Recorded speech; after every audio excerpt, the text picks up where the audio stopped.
जय जगन्नाथ जय पंचसखा अच्युत गोलकनाथ साक्षात विष्णु स्वरूपकं कलिजुगे विहरंच सत्य प्रकाश आश्रित सज्जन सत्य को प्रकाश करने असत्य को दूरेई देवाई कलिजुगे आमर पंच महापुरुष माने आम पाई जन्म नहीं जेतबले कलीर कलार आमे जो उबुटुबु होउथिबा सेतिक बेले भगवान तांकर आस्थान छाड़ी मर्त्य को ओल्हे आसीचंती आमको उद्धार करने ये कलीर करालू ताले ये जो कलिजुग समस्त कहते कलिजुग ताले कलिजुग केतबेले सरीब ता महापुरुष माने मध्य चेतई देइछंती।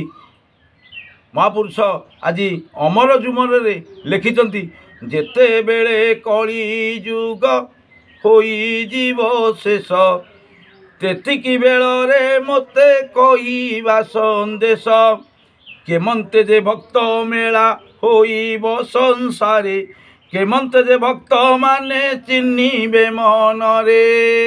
सज्जन गत एपिसोड रे मु कहिथिली जे भक्त माने जेतेबेले एकाठी हेबे मेली हेबे सेतिक बेले जानिब कलिर शेष समय आसिकी पहुँचला।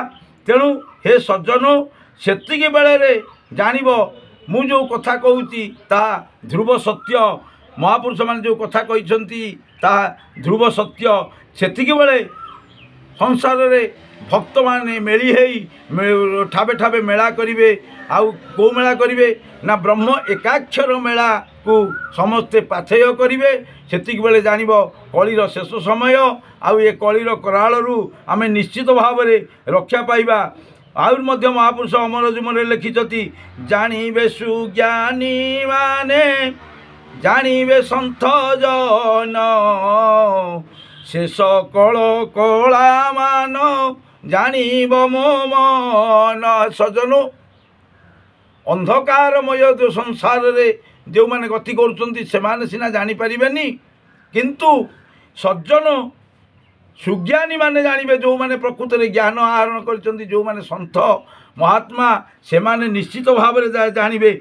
महापुरुष लिखिछन जानिबे सुज्ञानी माने जानिबे सन्थ जन ये जो कलिर शेष समय को किए जानिबे ना सन्थ माने ही जानिबे आ सुज्ञानी माने ही जानिबे से सकल कला मान जानिब मो मन कलिजुग शेष काले की कथा हेब ताहा बुझाएना मते संक्षेपी कहब जे कलिर हे आज महापुरुष आज निराकार को पचारुछंती हे प्रभु निराकार आपन टे मते कहतु कलिर शेष समय रे कौन कौन घटिब।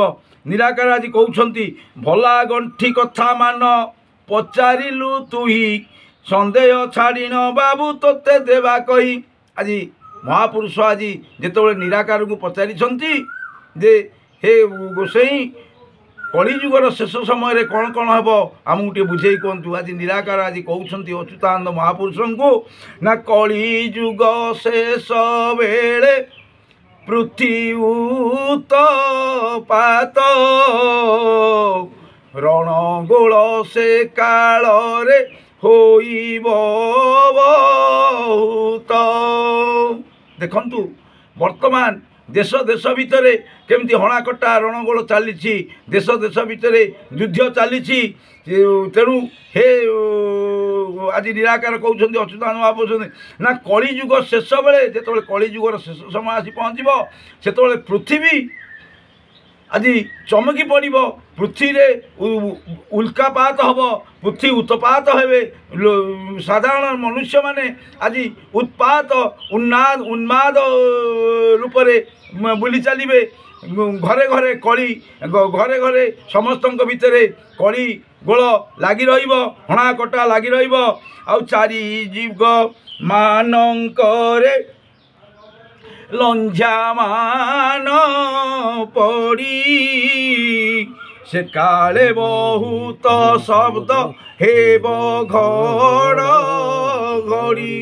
सज्जन आज निराकार कहते अच्युतानंद महापुरुष को जानबू जितेबले खूब जोर रे घड़घड़ी हम सेतिक बेले जानिब चारिदिग मानकरे सबुआड़े लंझा मान पड़ीज उल्कापात हम बिजुली प्रभाव घड़घड़ी शब्द बहु लोक प्राणहानि घटव से काल रे भूमिकंप हेब दिने दिने दिवस रे कुहुड़ी जे माड़ी न आसीबे सजनो सेतिक बेले भूमिकंप बहुत समय धरिकी हम जमीक घंटा घंटा धरी भूमिकंप हम जो भूमिकंप रे जो घंटा घंटा धरी भूमिकंप हम ता द्वारा बहु लोकंकर प्राणहानि घटव बहु कोठा बाड़ी ध्वंस होतिक बेले एभली भाव में कुहुड़ी हम जमीक दिन 10टा 11टा 12टा पर्यंत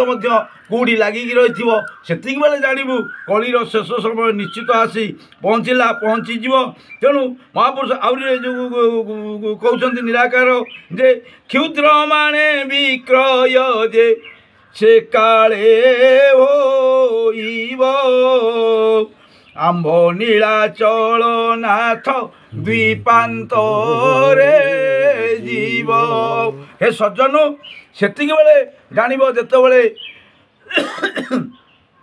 देश रे धानर फसलर आमदानी कमिजिब आउ सेतिक बेले जानिब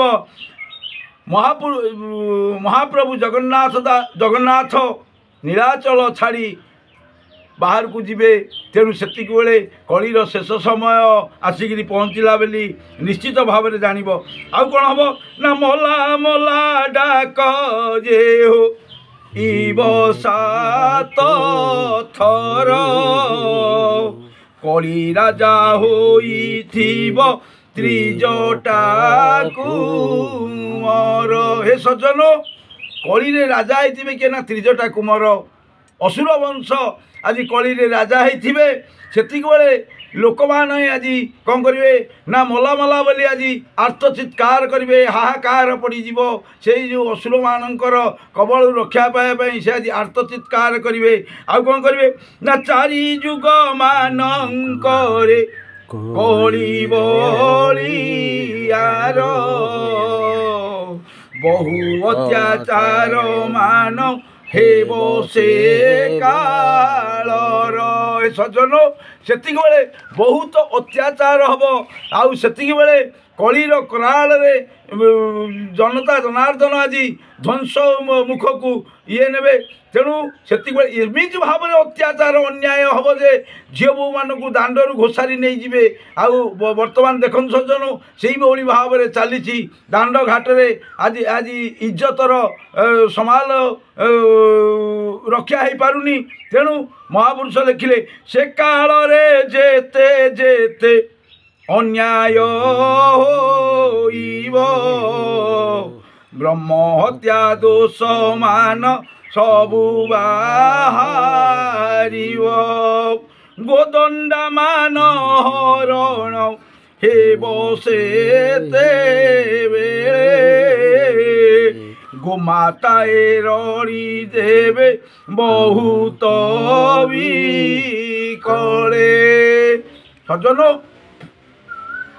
एभली भाव में समय आसी पहुँचब गोमाता माने प्राण विकल रे आज रड़ी छाड़े खाद्य बिना हाहाकार पड़ीज गोमाता माने खाद्य भी पाइबेनी आज हाहाकार हो गोटी गोटी होकरी चित्कार कर बुलिबे सेतिक बेले मनुष्य माने कौन करेंगे ना दंडा गोहिरी सबू किछि मानिबेनी सबू चाष करी जिवे समस्त सबुठे घर करी जिवे आज देखु जमती दंडा गोहिरी गोरुंग पई कोनोसी गोचर भूमि मध्य जो घर हो गलानी ताकू मध्य लोक माने जबरदस्त चाष करी निजर पेट पोषिले आउ सेठी बहुत बड़ बड़ कारखाना अट्टालिका सबू हो गलानी जोठी थिला गोरु मानकर गोचर भूमि तेणु महापुरुष कहते ना निश्चित भाव में गोदंडा मान हरण से हे से बेले केते हम ना जिते बड़े कलिर शेष समय आसो से बेले लोक मैंने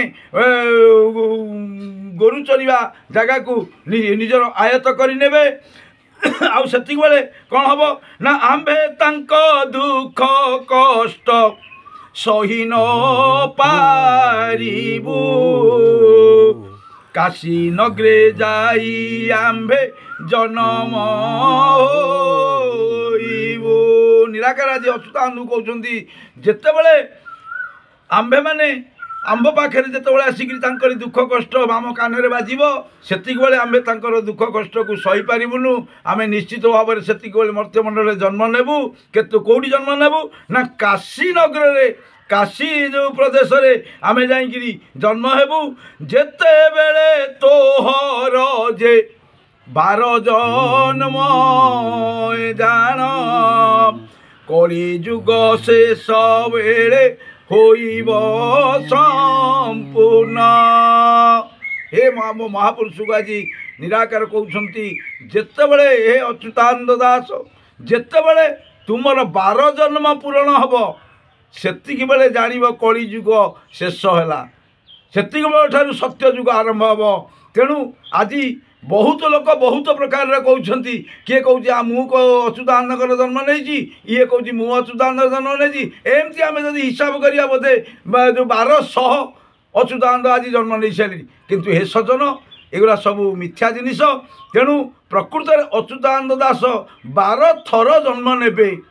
ଏବେ ବି ସୁଦ୍ଧା ଅଚ୍ୟୁତ ମହାପୁରୁଷ ମାତ୍ର 3 ଥର ଜନ୍ମ ନେଇଛନ୍ତି।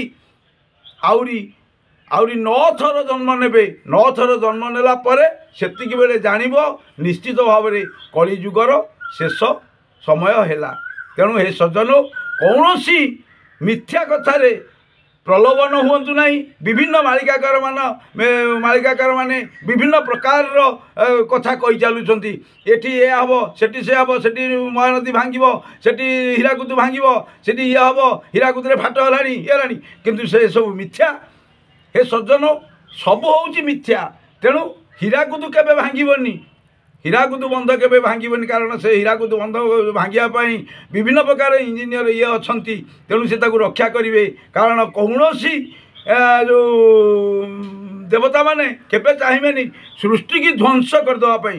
ଯିଏ ସୃଷ୍ଟିକି ତିଆରି କରିଛନ୍ତି ସେ କେବେ ଚାହିଁବେ କି ସୃଷ୍ଟିକି ଧ୍ୱଂସ କରିବା ପାଇଁ ନା। ତେଣୁ ସୃଷ୍ଟି ନିଶ୍ଚିତ ଭାବରେ ରକ୍ଷା ହେବ।